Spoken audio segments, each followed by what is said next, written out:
We're just days away from the biggest non-football game in Nebraska football history. You are Locked On Huskers, your daily podcast on the Nebraska Cornhuskers, part of the Locked On Podcast Network, your team every day.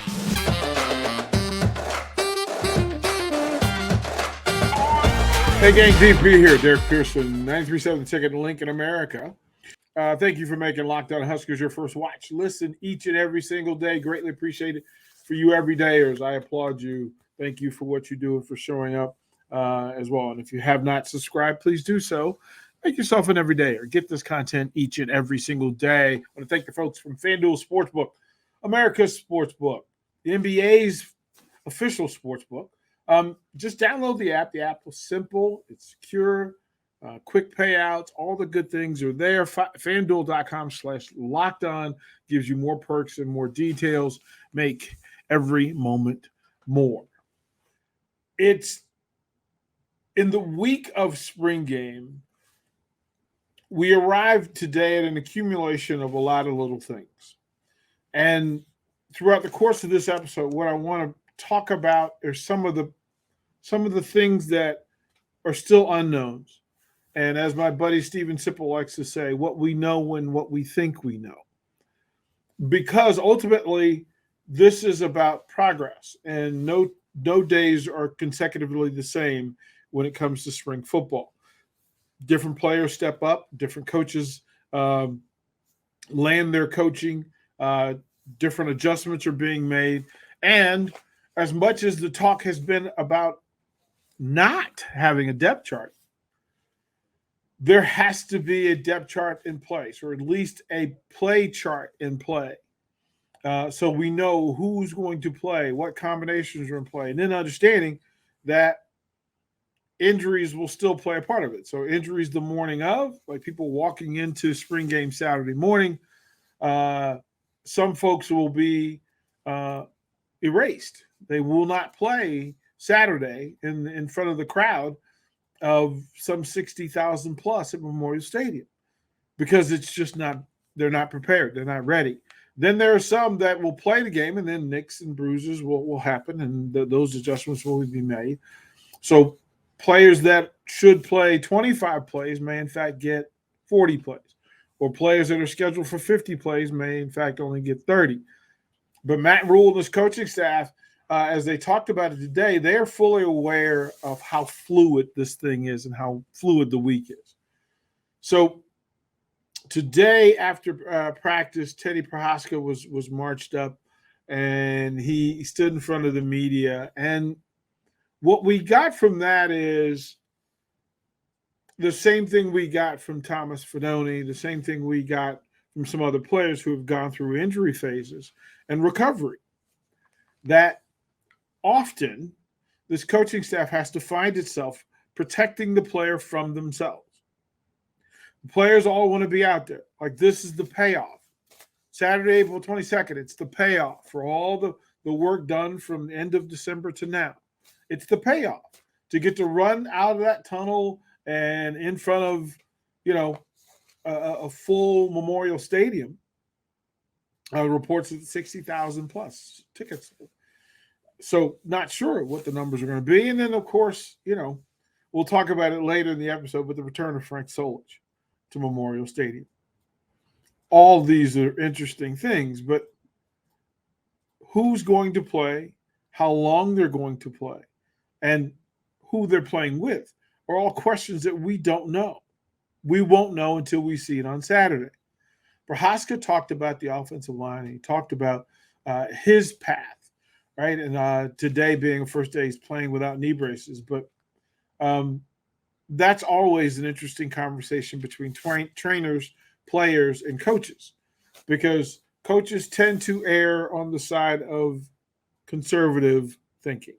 What must I do to protect this player from himself and from accidents? Like the trainers will tell you that they may be cleared to practice in full. It may be the wise thing to do is to keep him out of the chaos and the circus that is spring game. But you also want to see him as he is And so his questions and answer sessions, to call it curious is the right way. Don't know what to expect from Teddy Prochazka. Don't know what the plans are from the coaching staff on whether they're going to use him at all. What the rotation's going to be. What the five that have worked together the most in spring practice is Ben Hart, Ethan Piper, Scott, Nori, Corcoran. Those are the five that have been working. Ben Hart, Piper, Scott, Nori, Corcoran. So as they worked across, then other players are getting their reps and rotations in full, whether it be in a green jersey or another jersey. Prochazka looks good. He looks healthy. He looks strong. But is seeing him in this environment competing more important than conserving him and protecting him to make sure that he can go into summer camp 100% in full health? That's a question that Coach Raiola and Coach Rhule will discuss. The same thing is implied for some of the quarterbacks. The same thing's implied in play for some of the tight ends. That we don't know what we'll see from Gilbert and Fedoni. We don't know what the rotation will be. We know that A.J. Rollins was moved from the tight end group over to the defensive side of the ball, which is its own whole other episode. And we'll get to it later in the week and talk about what's happening in that tight end room, and specifically with A.J. Rollins making the jump from offense to defense. But I know most fans, their heads would pop off if Thomas Fedoni lined up at tight end this Saturday. I'm not sure that's going to happen. We will see. That's why we're going to show up Memorial Stadium Saturday to see who plays and who won't play and get some answers as to how this looks like. We'll throw the break here. When we come back, I want to talk about Matt Rhule and some of the things that he's had to deal with over the course of this spring practice, then some of the things that he's going to have to deal with going forward. It's going to be a busy week. We'll talk about Matt Rhule when we come back.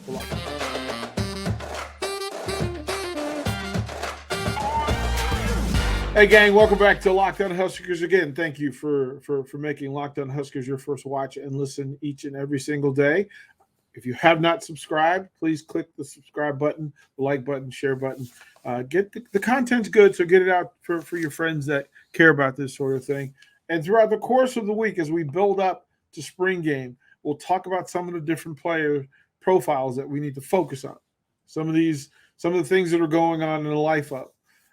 To close out this episode, I'm going to talk about Matt Rhule, but to close it out, I'm going to talk about Nouredin Nouili.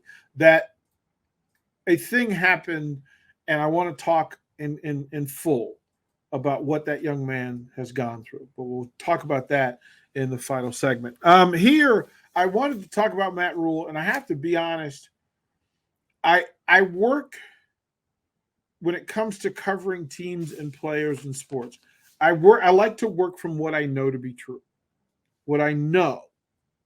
And when it comes to evaluating coaches as people and as coaches, I need enough information, experience, knowledge, data to make an informed statement about them. So speculating about Matt Rhule was never really my thing. It's not my I only watch what I see at practice. You listen to the things that he says at the pressers, and then you watch his comfortable movement in different places. Now, Matt Rhule has spent a lot of time bouncing around the state and around the city, being at events and being a force. And every Husker fan worth their weight knows that Matt Rhule spent Friday night at SmackDown at Pinnacle Bank Arena on Friday. I had the opportunity to run into Matt Rhule before the event. And I have to say that his engagement His ability to engage the fan base here at the University of Nebraska and in Lincoln is impressive. There's no other way to say it, and there's no reason to say it any other way. I watched a coach in what could have been an uncomfortable situation because he and I were having a discussion, and folks began to notice that anytime a celebrity stops and gathers moss, other things grow around him. And in this particular case, there were a bunch of fans who gathered around Matt Rhule, and watching his poise and his control over the situation was impressive because while dealing with me, he then turned and focused on any and all of the young people who were around him, who were asking for pictures and autographs, and his handling of it gave me some moment of comfort that he not only was engaging the crowd, but he was actually enabling the crowd to get to know him. He invited them in. He allowed them to take pictures and handshake and fist bump. And it has nothing to do with the X's and O's of the game, but it lets me know that the person is capable of being human. And that can't be lost. That his ability to sit back and actually engage in casual conversation about football, about life, about Lincoln, about the University of Nebraska, about his players, and be comfortable in doing so. Because if you're Husker fans, you've paid attention over the last decade or so, that wasn't always the case, that coaches didn't always engage and be welcoming and warm and fuzzy and cordial. I watched Coach Rhule throughout the night at Pinnacle Bank Arena and watch him take pictures with every young person, every young Husker fan who approached him, asked, or didn't know how to ask. And that part of leadership can't be underscored enough. To care about the people that love what you love. Like, Husker fans are a unique, special, different kind of fan base. And the first time you get caught up under a wave of Husker fans, it changes you. But it also can show you who you are. And to watch Matt Rhule engage with moms and grandmoms, and watching him engage with the wrestlers, and watching him interact with other coaches, and watching him indulge the fan base, because it wasn't always done. He told stories to people. He actually listened to stories. He actually engaged in conversation that had nothing to do with anything that he controlled. He was actually talking pro wrestling with these fans. And Rhule said after the fact that, listen, I'm not the biggest wrestling fan, but I did get caught up in it. And you could watch him engage, and he was caught up in the action and the psychology of pro wrestling. And, you know, he threw the bones and everybody lost their minds. And to watch him do it and to lead this pro wrestling crowd in a Go Big Red chant was just everything. So while I won't speak about the coaching of Matt Rhule, I wanted to speak about the person that is Matt Rhule. And I'm easily impressed as a coach. I'm a far more difficult sell as a person. But to watch Matt Rhule in that space and in that environment literally go out of his way to be considerate to and for Husker fans of every age group, every gender, every color, every class group. Matt Rhule was a king of the people, and he shared love. And that was a big deal. I have to say that was a big deal. He scored bonus points with me as a coach because of how he acted as a person. And that is important. And again, in a week where everything, all eyes turn towards Memorial Stadium, and every little detail of the spring game and of spring practice is under the largest of microscopes. Matt Rhule was showing that there's some good in the space, and it gives us something to attach and approach ourselves in a better way. It felt good to watch Matt Rhule engage as a head coach at the University of Nebraska. We'll toward a break. When we come back, again, I want to talk about Nori and what he had to say and why he had to say it when we come back to Locked On.